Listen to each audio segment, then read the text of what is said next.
ఓం శాంతి. ఈరోజు Murali date 28 August 2025.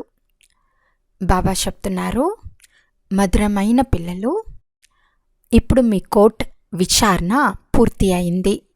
ఈ సంగం యుగంలో ఉత్తమోత్తమ పురుషులుగా తయారయ్యే ఆ రోజు చివరకు రాని వచ్చింది. ఈరోజు ప్రశ్న: గెలుపు ఓటములకు సంబంధించిన ఏ భ్రష్ట కర్మ ద్వారా మనుషులు దుఃఖితులుగా అవుతారు? జవాబు: జూద కర్మ. అనేక మందిలో జూదమాడే అలవాటు ఉంటుంది.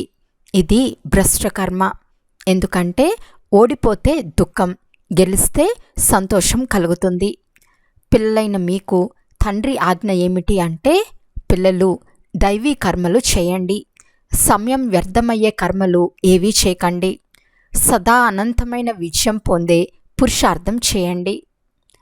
పాట: చివరికి నేడు ఆ రోజు రానే వచ్చింది. ఓం శాంతి. డబల్ ఓం శాంతి. పిల్లలు ఓం శాంతి అని చెప్పాలి. ఇక్కడ డబల్ ఓం శాంతి అని చెప్పాలి. సుప్రీం ఆత్మైన తండ్రి కూడా ఓం శాంతి అని చెప్తారు. పిల్లలు కూడా ఓం శాంతి అని చెప్తారు. మేము ఆత్మలము, శాంతి స్వరూపులము అని మీరు చెప్తారు. నివసించేది కూడా శాంతి దేశంలోనే, అంటే శాంతిధామం. ఇక్కడ ఈ స్థూల దేశంలో పాత్రను అభినయించేందుకు వచ్చాము. ఈ విషయాలు ఆత్మలు మర్చిపోయాయి.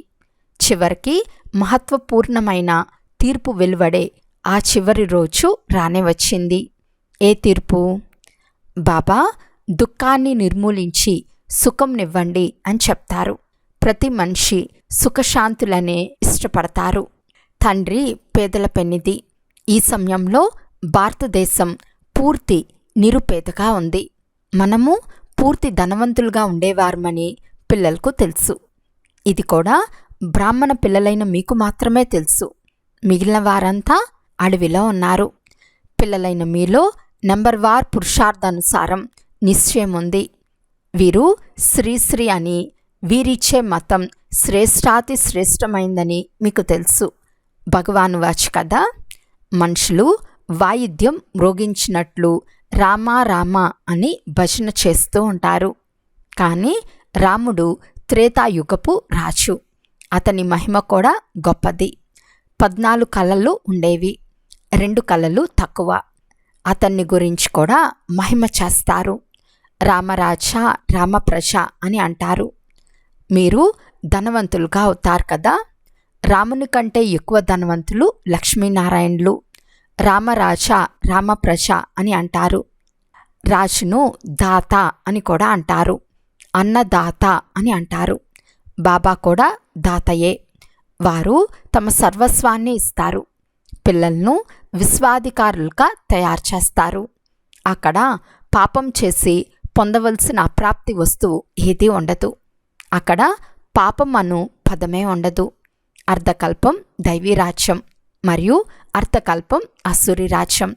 ఎవరిలో దేహాభిమానం, పంచవికారాలు ఉంటాయో వారినే అసురులు అని అంటారు. ఇప్పుడు మీరు నావికుడు లేక తోట యజమాని వద్దకు వచ్చారు. మనము ప్రత్యక్షంగా వారి వద్ద కూర్చుని ఉన్నామని మీకు తెలుసు. కానీ పిల్లలైన మీరు కూర్చుని మర్చిపోతారు.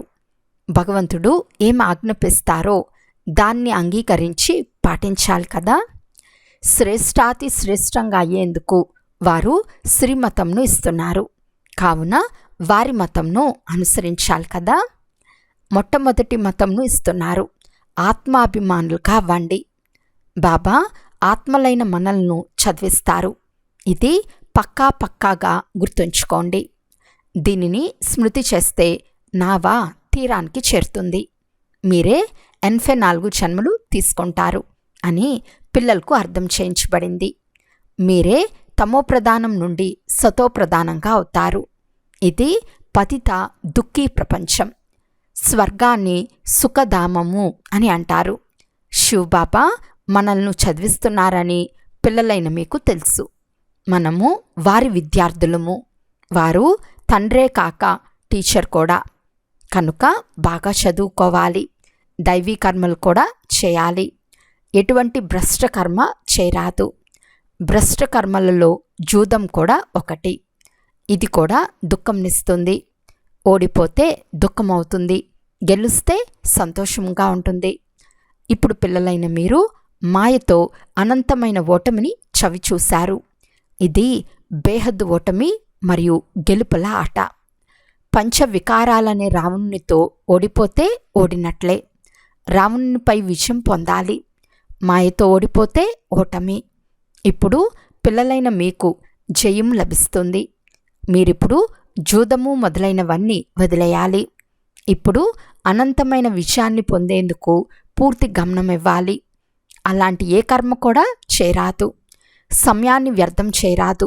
బేహద్ విజయం పొందేందుకు పురుషార్థం చేయాలి. చేయించే తండ్రి సమర్థులు. వారు సర్వశక్తివంతులు. కేవలం తండ్రే కాదు, రావణుడు కూడా సర్వశక్తివంతుడే. అర్ధకల్పం రావణరాజ్యం, అర్ధకల్పం రామరాజ్యం నడుస్తుంది. ఇప్పుడు మీరు రావణునిపై విజయం పొందుతారు. ఇప్పుడు ఆ హద్దులోని విషయాలు వదిలి అనంతంలో లగ్నమవ్వాలి. నావికుడు వచ్చి ఉన్నారు. చివరకు ఆ రోజు రానే వచ్చింది కదా. శ్రేష్టాతి శ్రేష్టమైన తండ్రి వద్ద మీ పిలుపుల విచారణ జరుగుతుంది. తండ్రి చెప్తున్నారు, పిల్లలు, మీరు అర్ధకల్పం చాలా ఎదురు దెబ్బలు తిని మోసపోయారు, పతితులుగా అయ్యారు. భారతదేశం పావన శివాలయంగా ఉండేది. మీరు శివాలయంలో ఉండేవారు. ఇప్పుడు మీరు వేశ్యాలయంలో ఉన్నారు. మీరు శివాలయంలో ఉండేవారిని పూజిస్తారు. ఇక్కడ ఈ అనేక ధర్మాల పోరు ఎంతగా జరుగుతుంది. తండ్రి చెప్తున్నారు, నేను వీటన్నిటినీ సమాప్తం చేస్తాను. అందరూ వినాశనం అవ్వాలి. ఇతర ధర్మస్థాపకులు వినాశనం చేయరు. ఆ గురువులు సద్గతినిచ్చేవారు కూడా కాదు. సద్గతి జ్ఞానం ద్వారా కలుగుతుంది. సర్వుల సద్గతి దాత జ్ఞానసాగర్లు ఒక్క తండ్రి మాత్రమే. ఈ పదాలను బాగా నోట్ చేసుకోండి. చాలామంది ఇక్కడ చాలా బాగా వింటారు. వెలుపలికి వెళ్ళగానే ఇక్కడిది ఇక్కడే ఉండిపోతుంది. ఉదాహరణకి గర్భచైల్లో ఉన్నప్పుడు మేము పాపాలు చేయమని ప్రతిజ్ఞ చేస్తారు. గర్భం నుండి వెలుపలికి రాగానే అక్కడిది అక్కడే ఉండిపోతుంది. కొద్దిగా పెద్ద అవ్వగానే పాపాలు చేయటం ప్రారంభిస్తారు. కామ ఖడ్గంను ఉపయోగిస్తారు. కానీ సత్యుగంలో గర్భం కూడా మెహల్ వలె ఉంటుంది. కనుక తండ్రి కూర్చుని అర్థం చేయిస్తున్నారు. చివరకు ఆ రోజు నేడు వచ్చింది. ఏ రోజు? పురుషోత్తమ సంగం యుగం. దీన్ని గురించి ఎవ్వరికీ తెలియదు. మేము పురుషోత్తములుగా అవుతున్నామని పిల్లలు ఫీల్ చేస్తున్నారు. ఉత్తమోత్తమ పురుషులుగా మనమే ఉండేవారము. శ్రేష్టాతి శ్రేష్టమైన ధర్మం ఉండేది. కర్మ కూడా శ్రేష్టాతి శ్రేష్టమైనదిగా ఉండేది. రావణరాజ్యమే ఉండదు. తండ్రి వచ్చి చదివించే ఆ రోజు రానే వచ్చింది. కావున అటువంటి తండ్రి శ్రీమతంను అనుసరించాలి కదా.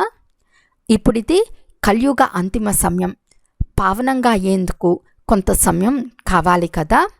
60 సంవత్సరాల తర్వాత వానప్రస్థులు అని అంటారు. 60 అయితే ఊతకర్ర చేతికొస్తుంది. ఇప్పుడైతే 80 సంవత్సరాల వారు కూడా వికారాలను వదలరు.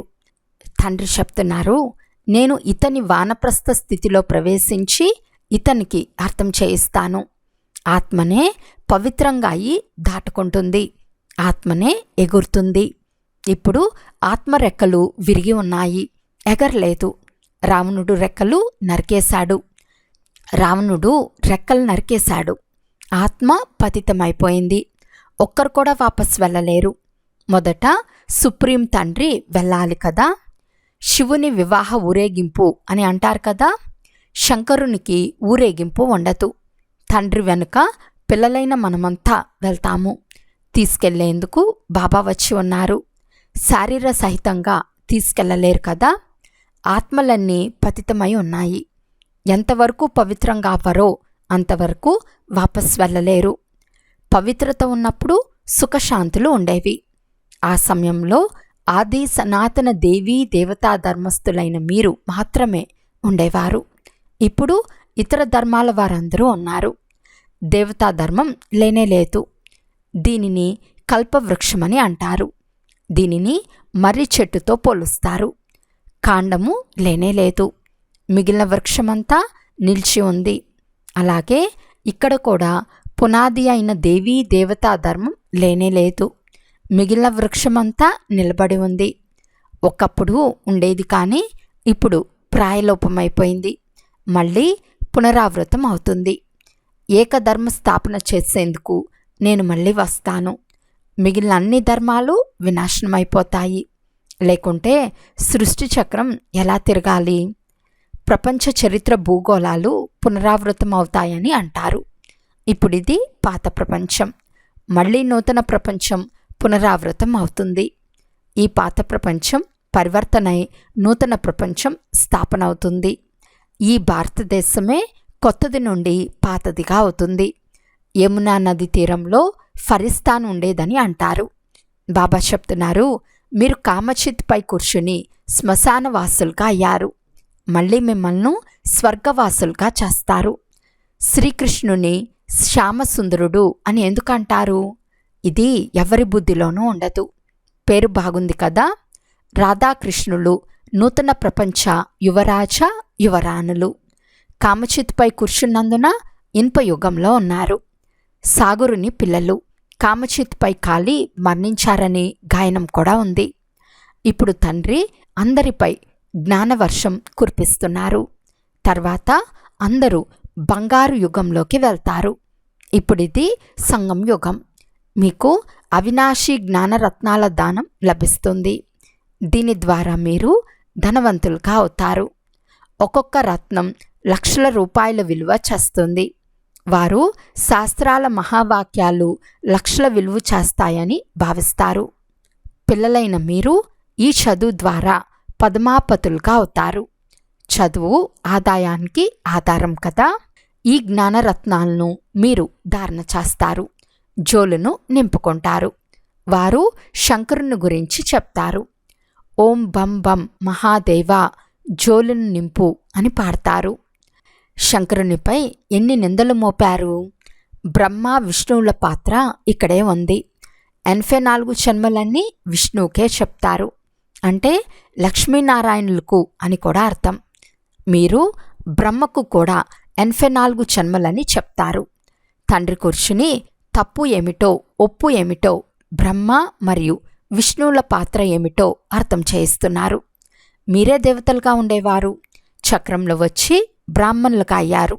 మళ్ళీ దేవతలుగా అవుతారు. పాత్రంతా ఇక్కడే అభినయించబడుతుంది. వైకుంఠంలో ఆటపాటలను చూస్తారు. ఇక్కడ వైకుంఠం లేదు. మీరాబాయ్ సంతోషంగా నాట్యం చేసేది. వాటిని సాక్షాత్కారాలు అని అంటారు. ఆమెకెంత గౌరవం ఉంది. సాక్షాత్కారం చేసుకుంది. కృష్ణునితో నృత్యం చేసింది. అయినా ఏం లాభం? స్వర్గంలోకి వెళ్ళలేదు కదా. గతి సద్గతులు సంగం యుగంలోనే లభిస్తాయి. ఈ పురుషోత్తమ సంగం యుగాన్ని మీరు అర్థం చేసుకున్నారు. మనము బాబా ద్వారా ఇప్పుడు మనుషుల నుండి దేవతలుగా అవుతున్నాము. విరాట రూప జ్ఞానం కూడా కావాలి కదా. చిత్రాన్ని పెడతారు కానీ దాని అర్థం ఏమీ తెలియదు. అకాసుర్లు బకాసుర్లు ఇవన్నీ సంగం యుగంలోని పేర్లే. భస్మాసురుడు అనేది కూడా పేరే. కామచిత్పై కూర్చుని భస్మమైపోయాడు. ఇప్పుడు తండ్రి చెప్తున్నారు, నేను అందరినీ మళ్ళీ జ్ఞానచిత్పై కూర్చోపెట్టి తీసుకెళ్తాను. ఆత్మలందరూ సోదరులు. హిందూ చైనీయులు సోదరులు. హిందూ ముస్లింలు సోదరులని అంటారు. ఇప్పుడు సోదరులు కూడా పరస్పరం కొట్లాడుకుంటూ ఉంటారు. కర్మలు చేసేది ఆత్మనే కదా. శరీరం ద్వారా ఆత్మ పోరాడుతుంది. పాపం కూడా ఆత్మకే అంటుతుంది. అందుకే పాపాత్మ అని అంటారు. తండ్రి ఎంత ప్రీతిగా కూర్చుని అర్థం చేయిస్తున్నారు. శివబాబా మరియు బ్రహ్మబాబా ఇద్దరికీ పిల్లలు పిల్లలు అని సంబోధించేందుకు అధికారం ఉంది. తండ్రి ఈ దాతా ద్వారా ఓ పిల్లలు అని అంటారు. తెలుసు కదా. మనము ఆత్మలము ఇక్కడికి వచ్చి పాత్ర చేస్తాము. తర్వాత అంతిమంలో తండ్రి వచ్చి అందరినీ పావనంగా చేసి జతలో తీసుకెళ్తారు. తండ్రి వచ్చి జ్ఞానంనిస్తారు. వచ్చేది కూడా ఇక్కడే. శివ జయంతిని కూడా ఆచరిస్తారు. శివ జయంతి తర్వాత కృష్ణ జయంతి జరుగుతుంది.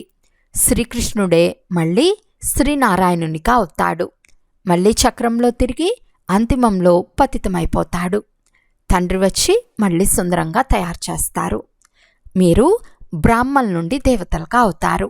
మళ్ళీ మెట్లు దిగుతారు. ఈ 84 జన్మల లెక్క ఇంకెవ్వరి బుద్ధిలోనూ ఉండదు. తండ్రే కూర్చుని పిల్లలకు అర్థం చేయిస్తారు. పాట విన్నారు కదా. చివరకు భక్తుల పిలుపును కనుకరిస్తారు. ఓ భగవంతుడా, వచ్చి మాకు భక్తికి ఫలంనివ్వమని ప్రార్థిస్తారు. భక్తి మార్గం ఫలంనివ్వదు. ఫలంను భగవంతుడు వచ్చి ఇస్తారు. భక్తులను దేవతలుగా చేస్తారు. మీరు చాలా భక్తి చేశారు.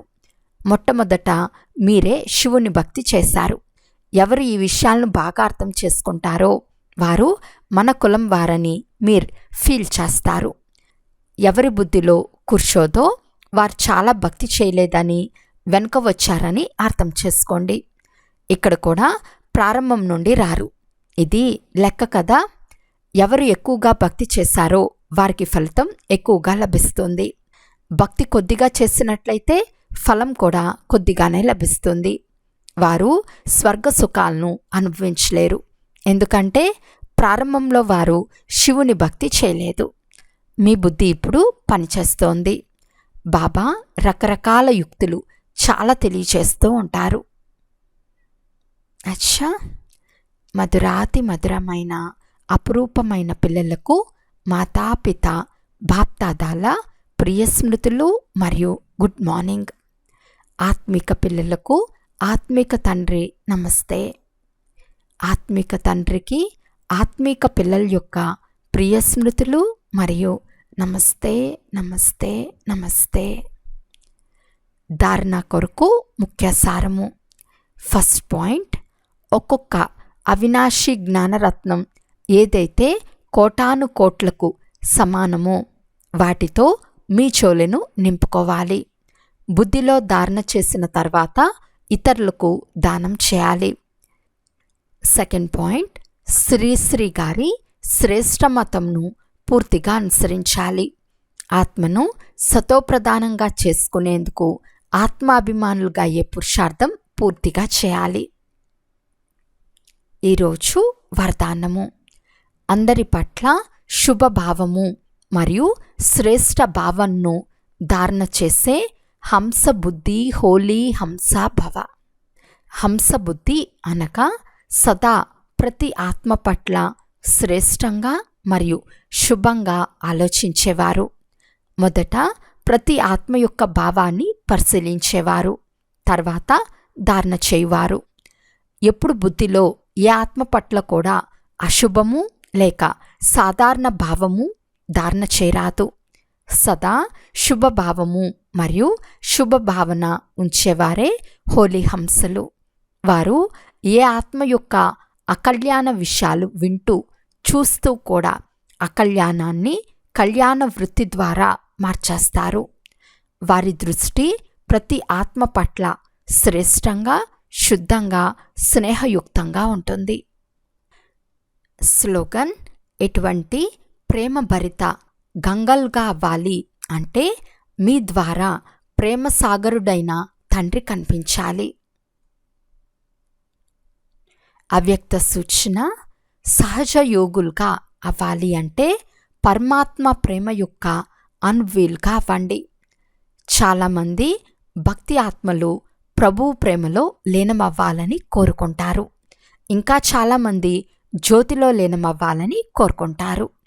ఇటువంటి ఆత్మలకు సెకండ్లో తండ్రి పరిచయం, తండ్రి యొక్క మహిమ మరియు ప్రాప్తిని వినిపించి సంబంధం యొక్క లవలీన అవస్థను అనుభవం చేయించండి. లవలీనంగా అయితే సహజంగానే లీనమయ్యే రహస్యాన్ని కూడా అర్థం చేసుకుంటారు. అచ్చా, ఓం శాంతి.